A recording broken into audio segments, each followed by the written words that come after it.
Hello，大家好，又係我卡卡老師啊。今日想同大家分享一下，究竟小朋友做大 B 好定係細 B 好呢？好多嘅學校而家都會分啦，譬如7月前出世或者7月後出世，9月前出世或者9月後出世，咁嚟去劃分小朋友嗰個報名日期啦，亦都可以講話係我哋簡稱嘅大 B 同埋細 B 啦。咁其實有好多家長咧都會諗喎，其實如果佢做細 B 係咪可以同佢爭取翻早一年完成課堂啊，或者係早一年第日可以去考小學啊，等等等等，或者係做大 B 會唔會係有着數呢？其實我哋都要睇翻小朋友嘅情況噶噃。咁我今日都同大家分享一下啦。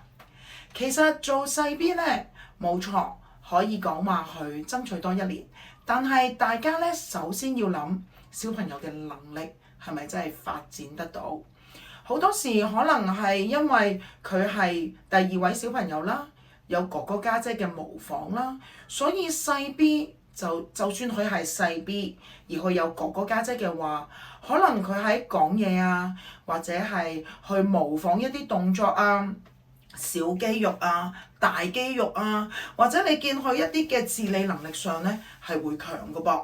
但係呢個係咪內在嘅因素令到佢強？係咪佢天生強咧？其實主要係因為可能你提供咗機會俾佢啦。點樣提供機會啊？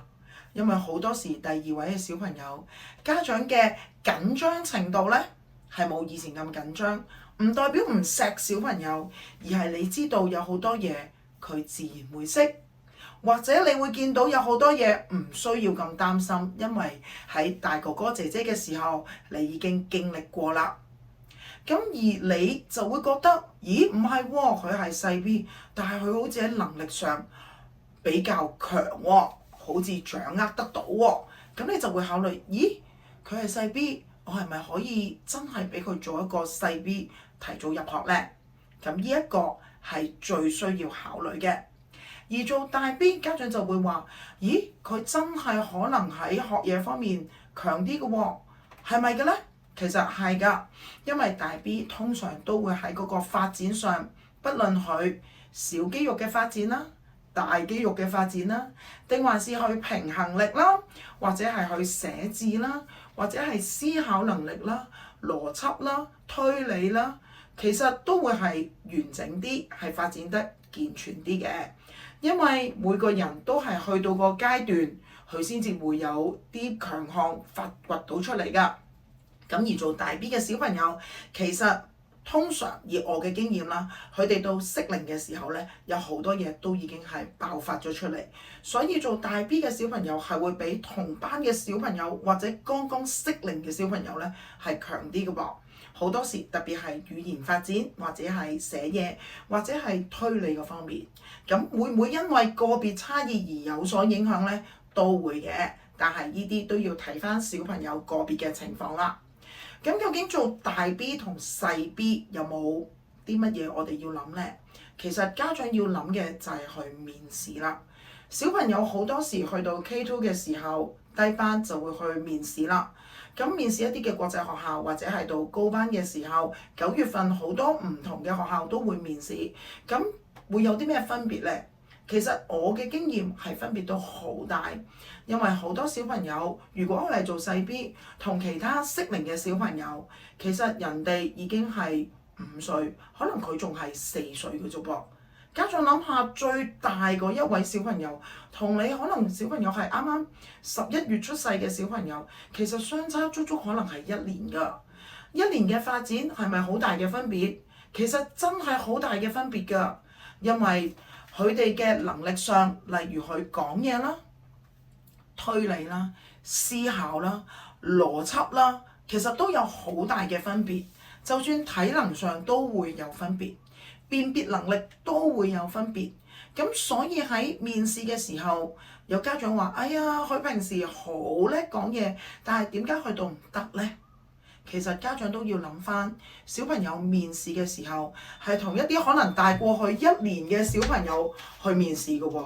咁你諗下，大過去1年，其實佢哋個掌握程度係強過你嘅小朋友好多，咁變相就會比下去啦。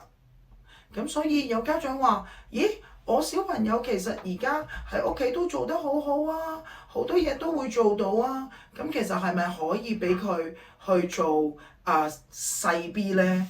咁你其實就要考慮埋佢第日面試啦。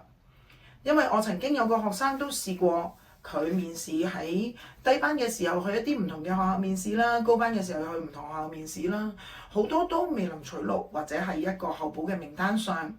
但係當佢讀到去高班嘅下學期嘅時候，其實好多人已經拎咗個學位啦，有晒 offer 啦。咁但係當佢一考嘅時候，咦，好多時個情況就會唔同啦，就即刻有幾間學校去選擇。咁但係家長會話：咦，咁其實都有學校啊，唔使驚啊。但係其實回頭一諗，好多時好多小朋友喺高班9月份一開學冇幾耐，可能10月11月已經有 offer。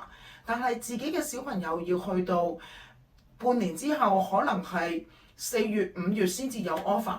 其實喺過程當中，你承受嘅心理壓力，或者你要幫小朋友去預備好多文件，其實呢個壓力都幾大㗎。因為你有壓力，其實小朋友都會有壓力。因為好多時呢個時候，佢嘅同學仔已經有晒學校，而佢係未有。咁所以咧，家長如果可以嘅話，都真係考慮一下，到底小朋友做大 B 好定係細 B 好？咁有啲家長話：我唔係喎，我已經有哥哥家姐，我跟佢考應該冇問題。但係千祈唔好忘記，而家有好多學校，就算又係 sibling， 即係有哥哥家姐啦，喺依間小學讀緊，其實都未必一定收㗎。咁所以家長你諗嘅時候就一定要諗得詳細啲。如果唔係，到佢考嘅時候，你就會好彷徨㗎啦。咁呢度係我少少嘅分享。如果家長咧有任何嘅意見嘅話，都可以留言俾我，我哋一齊再繼續分享落去㗎喎。今日分享到呢度，拜拜。